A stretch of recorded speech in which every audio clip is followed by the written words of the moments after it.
Have you ever picked up a book that, looks really simple on the surface? Maybe it's even for kids, but then you open it and find this enormous world of thought Wow. inside. Absolutely. And today's deep dive is the perfect example of that. We're getting into Antoine de Saint-Exupéry's masterpiece, The Little Prince. A book that seems so small, but my gosh, it just holds this sweeping critique of modern life. It really does, and it's a global phenomenon. I mean, it's sold over 200 million copies.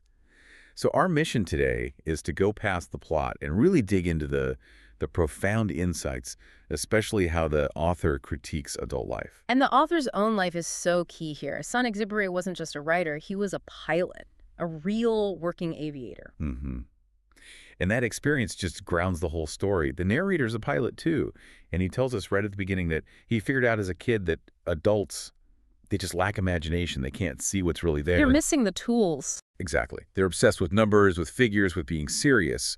And that whole mindset sets the stage for the main event. Our narrator crashes his plane in the Sahara. Middle of nowhere, 1,000 miles from anything. And that's when he meets him. This strange little golden-haired boy who says he's from a tiny asteroid called B612, the Little Prince. And so begins this incredible conversation. The very first thing the prince asks for, which is so weird given the situation, is, draw me a sheep. Right.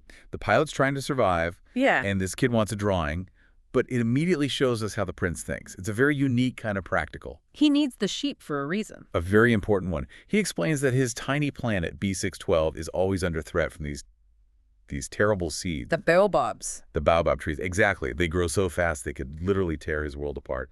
So the sheep isn't a pet. It's an ecological necessity. It's about stewardship. And that idea of stewardship, of caring for something, shifts from the practical to the deeply emotional when we get to his flower. Yes.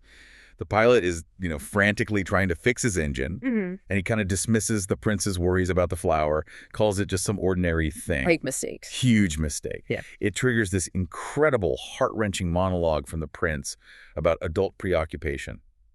He tells this story that we call the Mushroom Man anecdote. Oh, yeah. Tell us about the Mushroom Man, because this is where the book's philosophy really ignites. So the prince talks about this red-faced man he met on another planet. And this man, he never smelled a flower, never looked at a star, never loved anyone. His whole life was just adding up numbers. Just counting and counting. And if you try to talk to him, he'd just puff up his chest and shout, I'm a serious man, Yeah. a very important man. And the prince's final judgment on him is just brutal. It is. He says he wasn't a man at all. He was nothing but a mushroom. A mushroom. Wow. I mean, think about that image. A life with no connection, no love, no real experience. It's not even human. It's a fungus. And that idea, that difference between what's important on paper and what's important to the heart, it just slams into the pilot. It does, because the prince explains that if his one single flower were eaten by the sheep, for him, it would be like all the stars would suddenly go dark. That emotional weight, it's just too much for him. He just breaks down and he starts sobbing.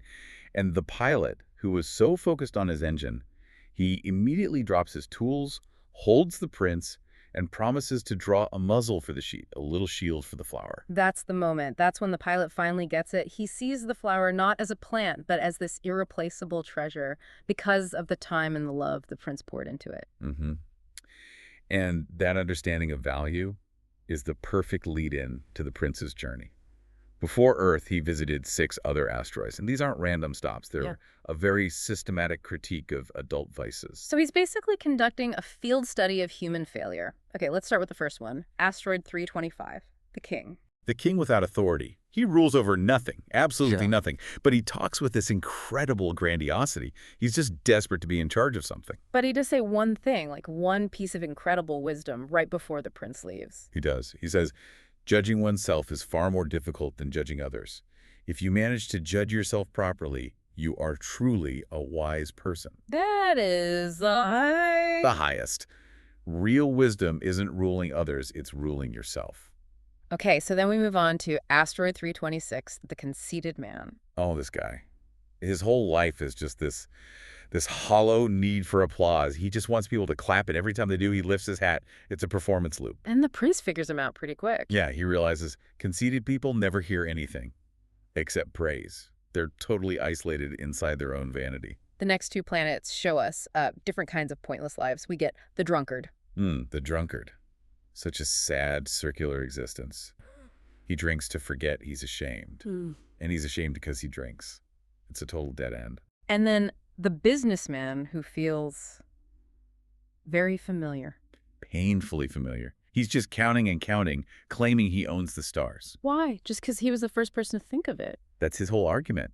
But he's so busy counting them, he never actually looks at them. It's possession without any kind of care. And the prince's response to that is really the core theme of the book. It is. He says, I water my flower, I clean out my 3 volcanoes, I am useful to them, but you are not useful to the stars at all. Usefulness comes from active care, not from just claiming something is yours. Right. Okay, so that brings us to the last two. Asteroid 329, the lamplighter. The lamplighter. His planet spins so fast that a day is only 1 minute long, so he's constantly lighting and putting out his lamp. No rest. He's the only one the prince kind of respects, though. He is. And it's because, as the prince says, he cares about something other than himself. His work is selfless, even if it's completely absurd. But the cost is huge. He admits he loses 400 and 440 sunsets every day. He sacrifices all that beauty for duty. And that leads to the final stop, the geographer. The man who only records things that last forever. Mountains, oceans. And when the prince asks him about flowers, the geographer just dismisses them as temporary, ephemeral. And that just breaks the prince's heart because it confirms his biggest fear for his own flower, just as he's heading for Earth. So he lands, alone in the desert. He meets a snake who gives him this sort of ominous offer to send him back to the stars if he wants.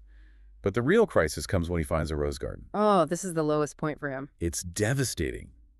His rose told him she was the only one in the whole universe. And now he sees a garden with hundreds, thousands of roses that look exactly like her. So he thinks his whole life, his love was based on a lie. He says, so I'm not much of a prince at all. His sense of uniqueness is just crushed by quantity. But right then, at that lowest moment, the fox shows up. The ultimate guide. The teacher. Exactly. And the fox teaches him about taming.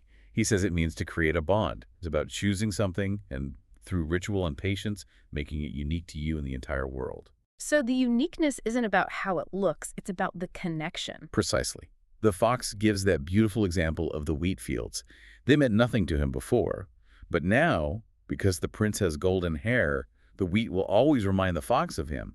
The bond transforms the entire world. It imbues everything with meaning. And once that bond is formed, the fox shares his 3 great secrets. These are really, the philosophical core of the whole book. Let's go through them. The first one is the most famous. It is. One sees clearly only with the heart. What is essential is invisible to the eye. Which just completely negates the worlds of the businessman, the conceited man, all of them. True value can't be counted. Exactly. Then the second secret, which I think is so radical. It is the time you have wasted for your rose that makes your rose so important. He calls it wasted time. He does. He redefines waste as investment. The inefficient, slow, patient act of caring is what creates importance. It's the total opposite of the lamplighter's frantic work. And the third secret is the moral responsibility that comes with all of that. You become responsible forever for what you have tamed. It's a lifelong commitment. There's no such thing as a casual bond. And the prince he gets it. He accepts it completely. He says, I am responsible for my rose. So a year goes by.